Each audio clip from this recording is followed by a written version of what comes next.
Good morning, everyone. My name is Darrin, and I work with the Taiwan Tourism Board here in the UK.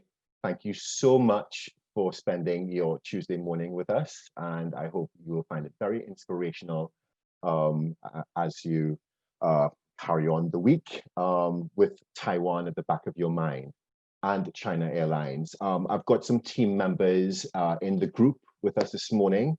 I've got Sylvia and Anna from the Taiwan Tourism Bureau. I've also got, I don't know if you want to sort of like say hi, Anna and Sylvia, if you want to switch your videos on so that everyone can see you. So that's Sylvia and Anna from the Taiwan Tourism Bureau. And then we've also got Ben and Malcolm from China Airlines. I don't know if you want to switch on your video so that everyone can see your faces. Morning, everyone. Hi, everyone. Make a wave. And then I've also got Freddie, who works with me representing the Taiwan Tourism Bureau for marketing and PR in the UK. Right. Hi, everyone. Great. So these guys are available in the background. If you have any questions, please do put them into the chat box. They will help answer in the chat box. Otherwise, to the end, if there are any additional questions, we're more than happy to treat with them at that point. So the purpose of this presentation is to raise awareness amongst yourselves about the destination, and also talk about how we are working together closer with China Airlines. We will be announcing a really exciting campaign that we will be working together on over the month of October into November. And ideally, we just want to try and encourage everyone to do the training courses. The Taiwan Tourism Bureau has a training course, and China Airlines also has a training course. So we just want to sort of like make sure everyone gets involved, get learning, and stay engaged, because as 2021 rolls on, and fingers crossed it's going to be a greater year for travel, we want to offer our fellow travel agents and travel friends opportunities to visit the destination through things like farm trips and other incentives. So I am going to kick off. So Taiwan is a beautiful, beautiful island in the Pacific Ocean. Originally in the mid-1500s, a Portuguese sailing ship was going past, and it spotted this beautiful sort of like gem of an island in the middle of the ocean, and they called it Formosa. Formosa means beautiful in Portuguese. So they saw the island and they called it Il Formosa, which is beautiful island. So that's your Portuguese lesson for today. So I'm going to start off with a video. It's just a couple minutes long, and it's just going to showcase how Taiwan is like at the moment. I know the majority of the planet's on lockdown, and to a certain degree, Taiwan is locked down in terms of its borders aren't actually fully opened yet. But life in Taiwan has gone back to normal. They have been very, very early adopters of very stringent measures to ensure that its nationals remain safe during the onset of the pandemic. And those efforts over the last few months have actually paid off. And this video will give you a taste of what life is like in Taiwan right now. This video is recently produced. So without further ado, I'm going to go to the next slide.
Right.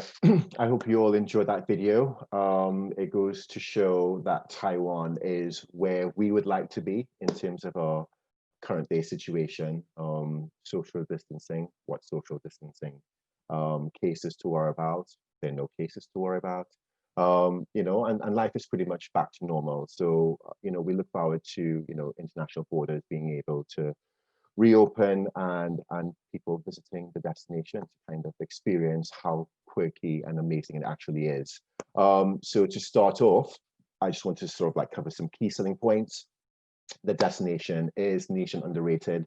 It is an experience sort of like mass tourism from the West. It is still a very cool and I guess it still has that, I guess, how do I want to put it, strong bragging rights, basically. So it's amazing when it comes to things like food. There's amazing night markets, really cheap to eat out. The cuisine caters for everybody, whether you're vegetarian, vegan, or you love meat. The hospitality is, you know, second to none. I'm sure a lot of destinations around the world say that, but it is truly the case with the Taiwanese. It's got a rich, deep cultural heritage to be very proud of. I mean, when you visit, there's a lot of rich treasures to explore, especially when it comes to historical artifacts and amazing stories. It's incredibly diverse in terms of what it's like from the north down to the south. It's a great twin-centered destination, places like Thailand and, you know, Hong Kong, and there's South Korea, there's the Philippines. I mean, the network in terms of what you can see and experience in terms of destination hopping in that part of the region is centered around Taiwan. It's just really easy for UK travelers. And, you know, we've got the guys from China Airlines here, Ben and Malcolm, to talk to us about that.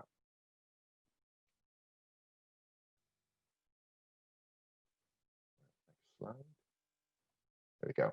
Right. So in terms of time difference, the destination is around 8 hours ahead of the UK when we're in GMT. The flight time is about 12 to 17 hours, depending on the route taken. And spring and autumn are the most popular times to visit. But we say it's an all year round destination because when you look at, like, for example, to the north of the island, it is tropical, and to the south, sorry, to the north it's subtropical, and to the south it's tropical. You know, your average temperatures in the south across the year is between 21 and 23 degrees. So it's an all year round destination. There's different things to see and experience depending on when you go. English is widely spoken, and for British passport holders, there's no visa requirement for up to 90 days. Travel made easy in Taiwan. When you get there, if you're a stopover passenger, you can have access to a free half-day tour of Taipei, the capital city. There's brochures and maps and giveaways available throughout the destination for tourists to have the tools at hand to go exploring. In Taipei, there's access to things like the Easy Cards, which is the equivalent of the Oyster card.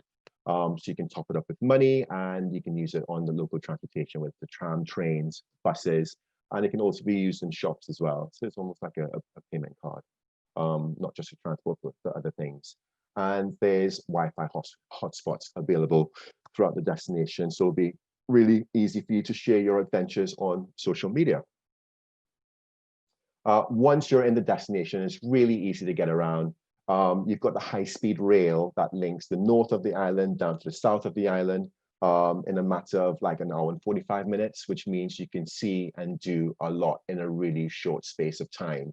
And as you sort of like traverse the destination, you'll come to realize that Taiwan isn't this huge industrious nation. I mean, it is, but at the same time is counterbalanced with amazing outdoor experiences, lush green mountainous backdrops. It's got astounding nature for you to explore, especially on two wheels.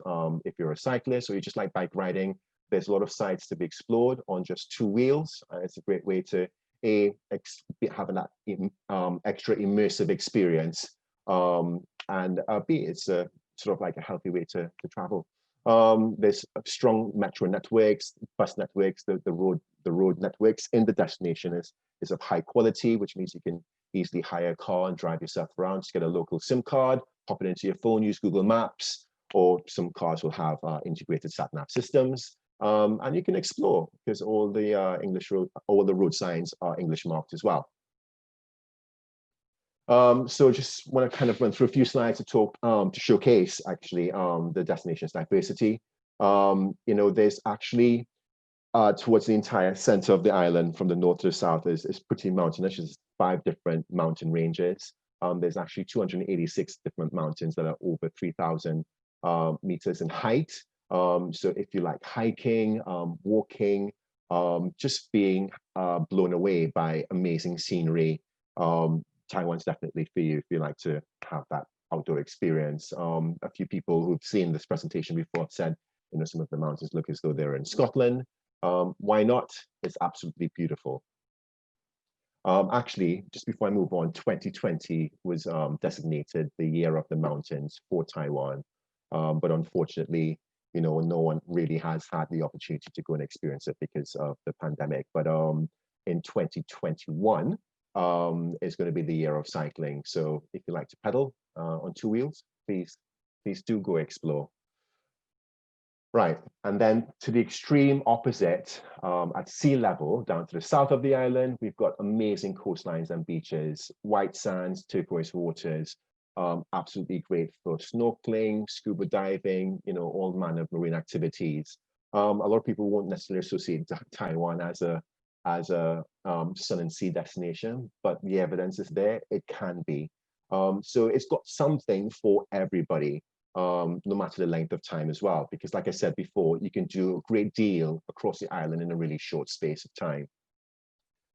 This is my favorite bit, food. It's what keeps us alive, amongst other things. But the food in Taiwan is to die for, actually to live for. It's absolutely delicious, whether it's baos, whether it's bao buns, noodles, stinky tofu.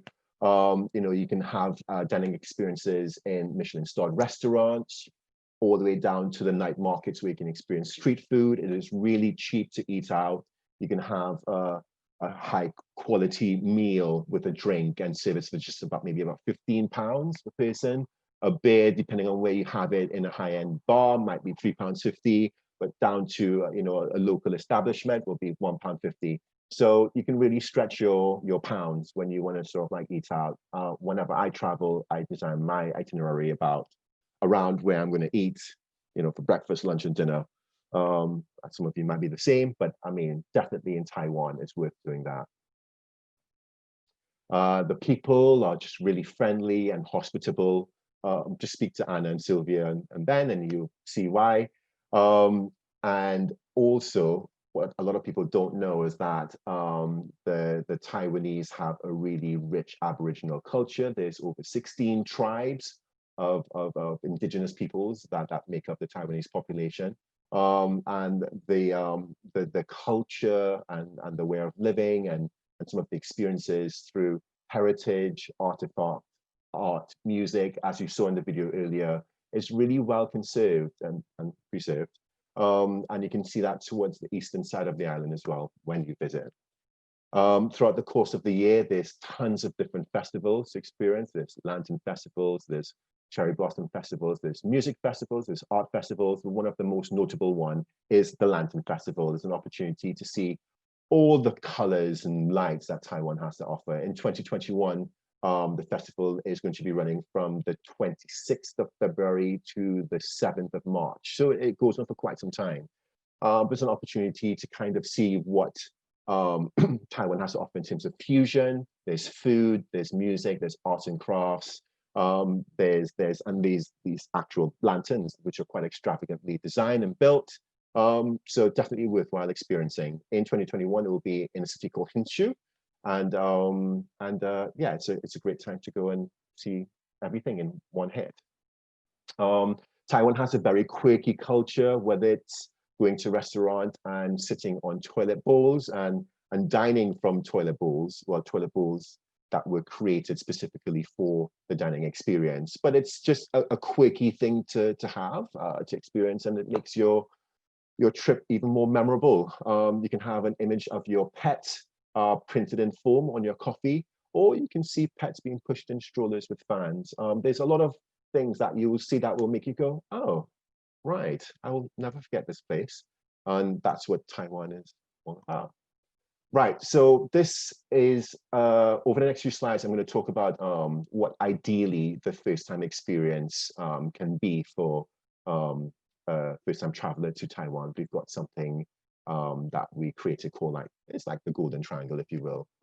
It touches upon Taipei City to the north of the island, where you'd fly into, and then you'll head down south to Taichung, and then across to the Sun Moon Lake, towards the center of the island, which is actually a stunning venue.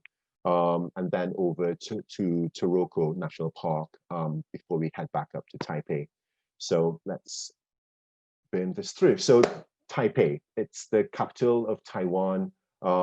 It's an ideal fusion of old meets new. You can see there's a building there that looks like a rocket. It's the tallest building in the country. It's the Taipei 101 building. And over the last 20 years, the country and the city has gone through quite a huge transformation, where you can go then and have access to your Western amenities, your first-class amenities, whether it's high-end shopping malls, Michelin-starred restaurants, award-winning bars, award-winning markets. But also you can go and experience some of the old temples and the old parts of the town. So it's nice to kind of see the contrast between the two and the time that story has told for the capital city. This picture is actually taken from on top of a mountain called Elephant Mountain, which is a really short hike, and it offers this view. And this is a view of the city at night, which is rather delightful. So I mentioned temples earlier. This is an image of the Longchang Temple in Taipei. It's one of the oldest temples. It was actually built back in the 1700s. But yeah, it's a great place to go and people watch, and it's nice and brightly lit, and there's night markets nearby and stuff. So it's definitely worthwhile exploring. This is the National Palace Museum. It's considered a must-see if you go to Taiwan. It's the equivalent of going to Paris and not seeing the Eiffel Tower, basically. So you have to visit. This museum is home to what could possibly be the world's largest and finest collection of Chinese art, including jade sculptures, calligraphy, Buddhist artifacts. It's been ranked as one of the world's top 5 museums because of this. So definitely go. Night markets, there's night markets everywhere across the island. You know, it's an opportunity again to go and people watch and to get an essence of what the culture really stands for. You can see how, you know, some of the foods, the local street foods prepared. It's a great night, cheap night out if you want to dine and just have that local experience. There's usually music playing. And I think when you go to markets, you really get an understanding of what a destination is about. It's like the fingerprint of a destination. It's a truly local affair. And it's an opportunity to pick up some quirky little souvenirs and things you just won't have access to. Anyway. Right, we head down to central Taiwan, and this is a Sun Moon Lake. It is the largest body of fresh water in Taiwan.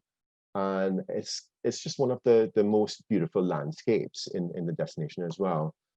It's at an altitude of over 700 meters above sea level, and it's backed by forested mountains, and it's got really good all year round weather. You can do boating in the lake, you can do hiking around this lake, and you can do cycling around the lake. It has many dedicated cycle paths. There's one in particular that's 29 kilometers that goes around the entire lake. And this route was actually named as one of the top 10 most beautiful bikeways in the world back in 2012. So yeah, definitely worthwhile visiting. There's places to stay nearby. It's got an amazing visitor center.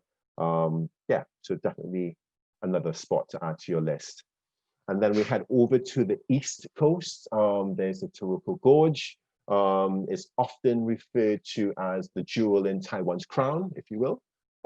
It really kind of eliminates why Taiwan was originally named Formosa, again, which means beautiful in Portuguese. This is a national park, so it's very well preserved, conserved. It's over 120,000 hectares in size. and it has 27 mountain peaks over 3,000 meters tall, which provides sanctuary for over half of the island's plant life and animal life as well. And this is the actual Taroko Gorge. It's a marble walled canyon that's about 18 kilometers in length. And it has the Liwu River that runs through it. It's absolutely spectacular. Great echoes if you wanted to scream to the top of your voice. But it's great for hiking. There's great cycling routes and stuff in this region as well. But yeah, definitely worth another visit. And this is the eternal spring shine in Turoku Gorge. It's actually a shrine that was dedicated to the workers who helped build some of the road networks that go through the region. Back over to the west coast, there's Tainan, which is actually the former capital of Taiwan before it moved over to Taiwan, to Taipei. Yeah, it was the capital until I think 1891. So it's one of the largest cities in the southern region, the southwestern region of the destination, and it's got great night markets, temples. It's got lots of relics and great sort of like street food opportunities as well. And it's also where the original Tate and Co. merchant house was originated, which was an old English shipping company that had a base in the destination. And then we head down to Kaohsiung, which was listed as one of the top 5 cities in the world by Lonely Planet back in 2018. It's got a huge arts center, which is like over 100,000 square meters in size. There's walkways, there's lots of festivals and activities throughout the course of the year. There's activities on the river. So it is a very sort of like happening, active city, lots of shopping malls, nightclubs, restaurants, bars, temples. It's everything that you'd want to experience if you wanted to have a bit of a city break away from Taipei, but it kind of marries well with your organic outdoor experience as you explore the center of the island, with hiking and stuff like that. So it's a nice in between, a bit of a pause from the outdoor nature escapades. And then there's Alesha National Park. It's another popular place for tourists to go visit. It's got an old school train that traverses the mountain range, and it's a great place to go, especially very early in the morning, so sunrises and sunsets as well. And then we head down to the south coast. This is Kenting National Park. Amazing beaches, great for sort of like surfing, the scuba diving. It's good all year round weather. I think the coolest you'll get in like January is about 21 degrees Celsius. So again, snorkeling, scuba diving, going on boat trips to some of the other islands. It's definitely worthwhile exploring what the southern coast has to offer. And that's it for Taiwan in a nutshell. I'm going to hand over to the folks at China Airlines. We're going to have Ben and Malcolm doing a presentation on China Airlines Library. Good morning, everyone. Thanks for your time again. I'm Malcolm from China Airlines, and I look after the agency relationships for us in the UK. So I'll just run through some slides. We're just over 60 years old, relatively young for an airline, biggest in Taiwan, and one of the biggest employers in Taiwan as well, employing 12,000 people. We've been we've been in and out of the UK for a number of years. We're just back. I think we're just over 3.5 years. We've been back into the UK now. Since then, we've deployed brand new A350s, and if you've been on an A350, it's a beautiful flight and a beautiful plane. We are a member of the SkyTeam Alliance as well, so one of 19 members, and that does obviously open up the world to customers flying with SkyTeam. I think it goes up to about 1,150 other destinations. So if you want to go to the next slide. Yep. This is just a short video to give you an idea of the product. So it'll be about a minute.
Hope you enjoyed that little video, guys. Just to give you a sort of taste of the in-flight experience flying with China Airlines. We're very proud of the product that we offer our agency partners. Hopefully one day one of you guys will get to fly it if you haven't already flown it before. So a little bit more. So we run two sort of schedules, winter and the summer. At the moment we're in the winter, so we on a normal pre-COVID times we would be running 4 flights a week, and the summer is 5 flights a week. The sort of days that we fly, summer would be Monday, Tuesday, Wednesday, Friday, Saturday, and the winter one would be Monday, Wednesday, Friday and Saturday. Currently, due to COVID restrictions and the chaos in the world at the moment, we're running 1 flight a week, and that's a Saturday at the moment. So we fly, obviously, we are the only direct flight between London and Taipei. So making, we currently fly up to 160 destinations worldwide in 29 countries. And we connect on through to a few other destinations important for us, mainly Australia, New Zealand, and on that route we also run the A350s as well. Flying times around 13 hours on a good day, direct obviously as well. And next slide, please. This is just some of the other destinations we fly from in Europe. Importantly for us in the UK market, we have now opened gateways within the UK, and you will find them in your GDS. So we've got gateway points from Aberdeen, Glasgow, Edinburgh, Newcastle, Manchester and Belfast as well. So they will all fly down, connect on BA, good connections, and then fly direct to Taiwan. Next. This is just some of the sort of stats for the cabins. So this is our business cabin. You saw a little look at it on the video earlier on. 32 business seats on the A350, all fully flat bed, which I know is really important if any of you work in the sort of TMCs. We know how corporate clients like the flatbed, and pretty much most airlines now. Nice big TVs, 40 kilograms of luggage as well, and access to sky lounges wherever you are as well. Next one. This is a premium economy cabin. Seat configuration is 232s. Separate cabin, dedicated check-in as well, 35 kilos of baggage. The seat pitch on the premium economy is a 39-inch and has 129 degrees decline as well. Next one. This is our economy product. It's 443 seats on the A350 and a 32-inch seat pitch, configuration 333, and a nice, a decent size 11-inch TV screen, and 30 kilos of luggage. That's about it from us. My colleague Ben is now going to talk about the safety measures that we do and for China Airlines for your airport experience. Ben? Hi, good morning, everyone. Thanks for joining me. As this pandemic goes, I'm sure that you're all quite interested in knowing how we cope with the this COVID-19, and here I'd like to share with you like our safety measures. So as a successful example of preventing the spread of COVID-19 as Taiwan, we have just over 500 cases confirmed, despite being only 100 miles away from China. China Airlines strictly complies with the country's policy throughout the journey. I'd like to take you through the safety measures locally at Heathrow Terminal 2. Can we go to the next slide, please? Oh, sorry. Go back to the last one, please. With China Airlines, we also have a dedicated page to take you through our major step by step. So, if you're interested, you can also visit the We Treasure Each Encounter.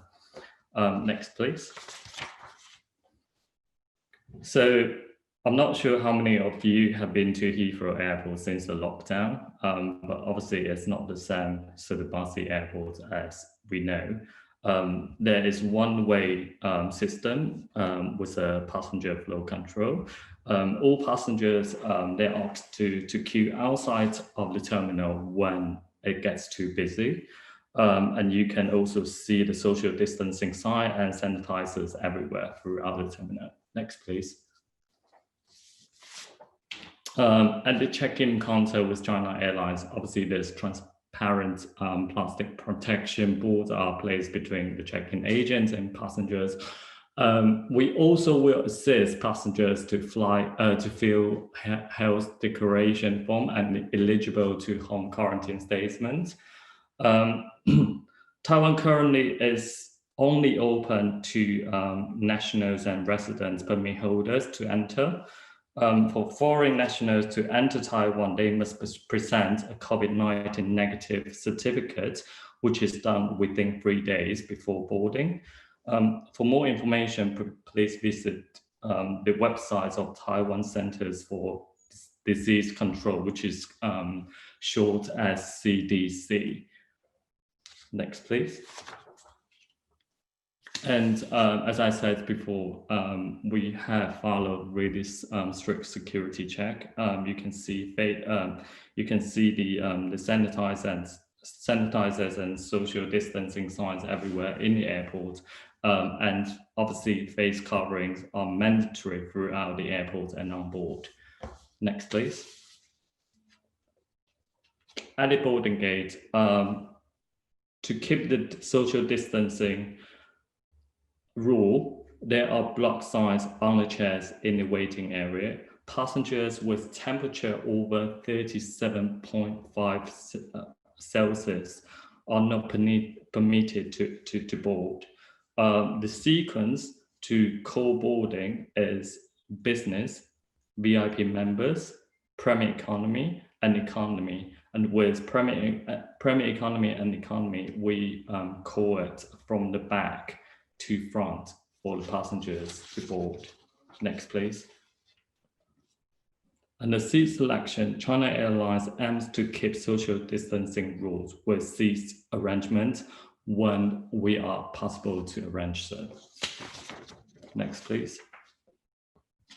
And again, if you would like to know more information about how we cope with COVID-19 and our safety measures, please do visit our dedicated page as we treasure each encounter. Thanks a lot. Great. Thank you so much, Ben and Malcolm. Very informative, very apt, and we take your safety as our main priority. So the next video we're going to show is a bit of an emotional one. And well, basically, we'll let it tell you its own story.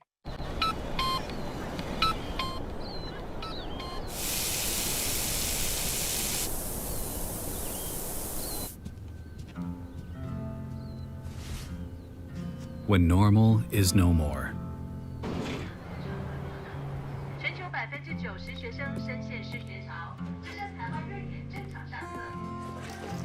We're still able to live as usual. Listen to the radio in the rain. Take a stroll among the faces. 联合国承认中华人民共和国，我方愤而离场。 We were once isolated by the world, yet we kept contributing and participating as before. 不幸今天没断交，但是我们希望中美都有共同。 Even during times of hardship,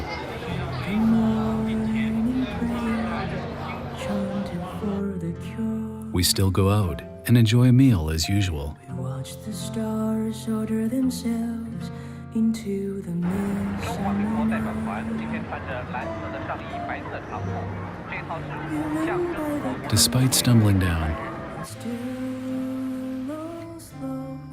we still step on the field, like always.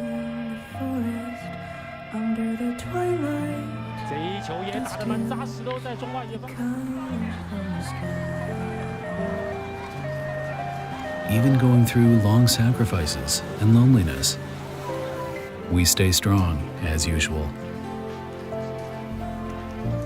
Taiwan's impressive handling of coronavirus. Taiwan, yes or no?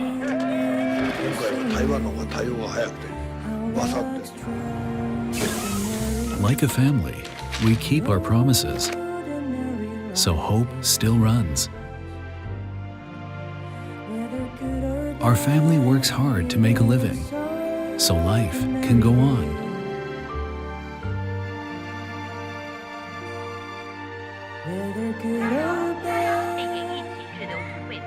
Our family stood watch day and night so that we can sleep soundly. Our family knows no distance, so the world can come closer. Thank you so much, Taiwan. You guys stay safe. It's our family that has kept our home, our home. When we are united, we keep hope alive. We are family. And that's it. That pretty much wraps up our educational segment of today's presentation.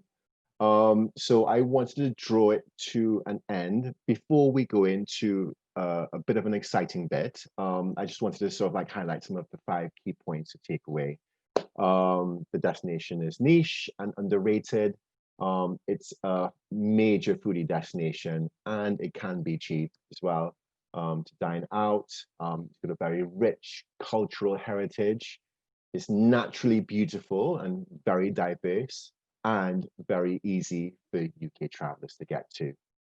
So this presentation will be shared with all, and as a matter of fact, you know, once you complete the courses for the Taiwan Tourism Bureau and China Airlines, I mean, you'll have access to these social media links, but we do encourage you to follow, like, and share, because this is where we distribute many of our updates as well. And the next slide is going to talk about our October campaign incentive. So we've partnered, when I say we, Taiwan Tourism Bureau has partnered with China Airlines, and we've pulled together 30 fantastic goodie bags. These goodie bags include, you know, various treats from China Airlines and from the Tourism Bureau, including the Bear, which is our official mascot. He's highly desirable. I don't know if Anna has one to hand that she can show in her video at some point, but Anna has one. I haven't got one, need to fix that. But so we've got these 30 bags to give away, and we'll be doing so at the beginning of November.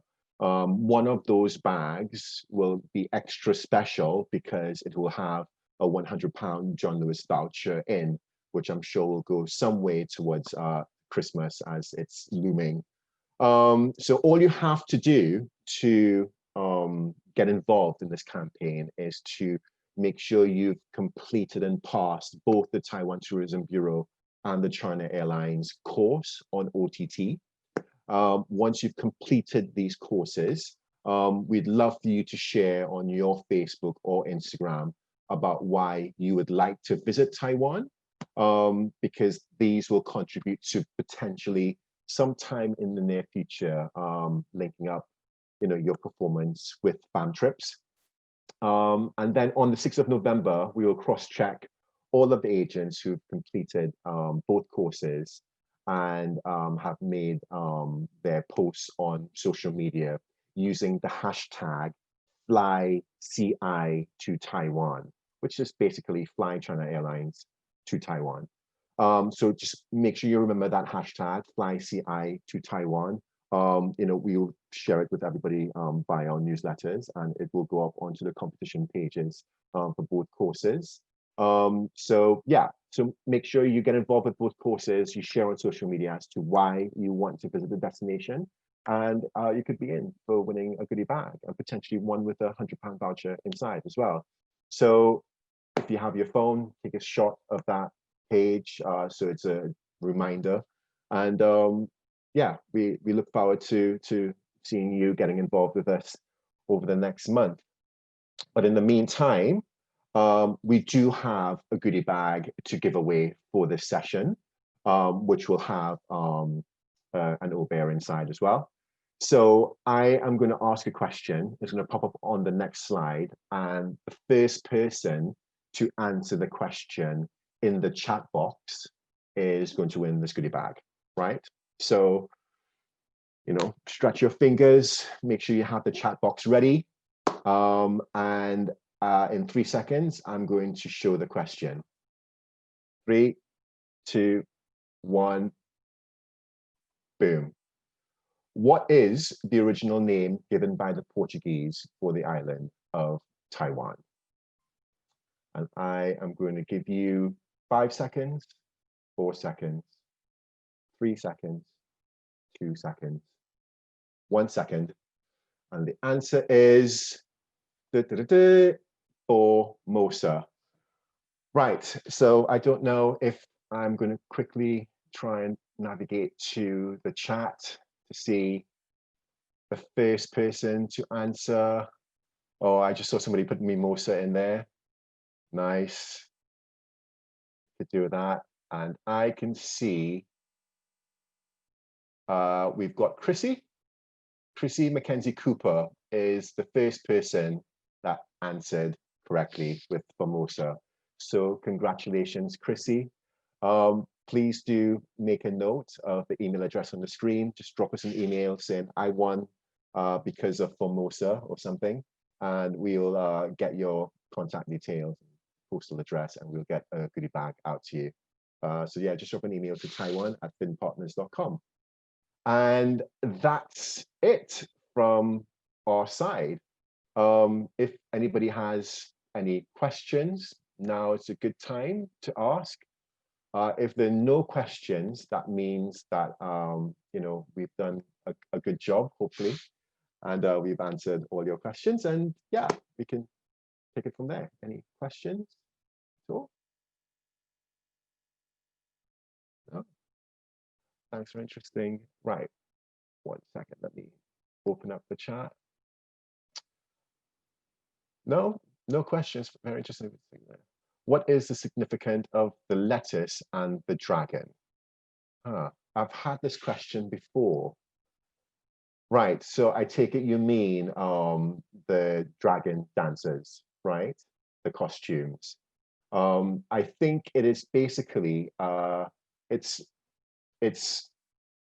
how do I describe it? So when you have a special event or an occasion, you summon the dragons as a form of protection. Basically, they protect you from evil spirits or anything that's negative that could potentially happen to ruin that occasion.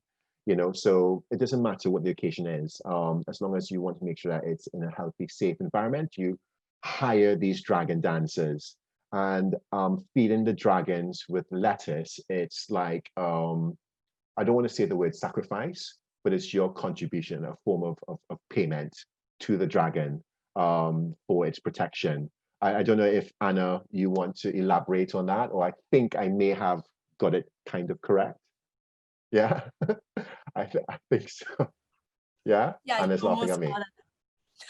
Yeah, almost because the other side of the dragon dance culture is like we believe in Asia, we believe the dragon will bring our happiness and fortunes to our life.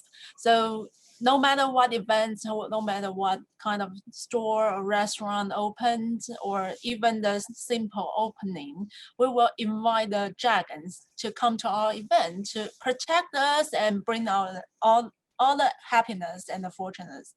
So I think that's another part of the importance of the dragon dance as well. Yeah. Perfect. Thank you. Thank you so much, Anna. No. Any other questions at all? No, there's nothing in there. There's a lot of thank yous, and this has been really interesting. And I hope that whoever wanted that mimosa can go and have one Yeah, and thank you all so much for listening. A lot of people got the answer correct, which is great. So thank you all for your time. Thanks to OTT for helping us arrange the session. Thanks to China Airlines, Ben and Malcolm, for getting involved. And thanks to my colleagues from the Taiwan Tourism Bureau for being here with me. So thank you all. I hope you have a really good Tuesday and great rest of the week. And we look forward to engaging with you further. Keep an eye on your emails. Do sort of like do the courses, do share on social media as to why you'd like to visit Taiwan. You know, if you do your own research online, you see anything quirky that you think, oh, this is really interesting, I want to go to Taiwan for this, share it using the FlyCI to Taiwan hashtag. And yeah, and then in the beginning of November, we will surprise you with a bag, maybe. Yeah, cool. Thank you all. Thank you so very much, and enjoy the rest of your day. Thank you. Thank you. Bye-bye. Bye-bye. Bye.